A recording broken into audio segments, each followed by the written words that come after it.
పొత్తి కడుపులో నుంచి ఏదో బాధ మొదలై శరీరమంతటా వ్యాపిస్తోంది. దేవుడా!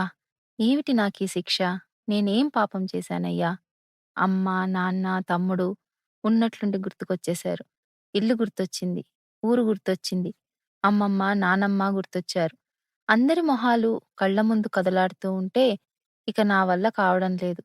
కళ్ళ నిండా నీళ్లు. అదింపట్టుకున్న దుఃఖం ఒక్కసారిగా తన్నుకొని బయటకొచ్చేసింది. అమ్మా, నాన్న ఎందుకు నన్నీ నరకంలో తెచ్చిపడేశారు? నేనేం తప్పు చేశానని నాకింత శిక్ష విధించారు? ఎన్నాళ్ళు నాకీ నరకయాతన?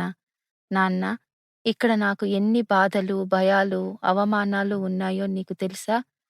అమ్మా, నీతో ఏదైనా మాట్లాడాలి అంటేనే భయమేస్తుందే. నన్నేం మాట్లాడనివ్వవు.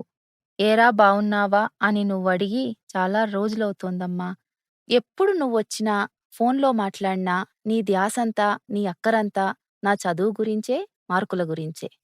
నా గురించి ఎప్పుడైనా 10 నిమిషాలు తీరిగ్గా, ఓపిగ్గా మనసుతో ఆలోచించకూడదా అమ్మా?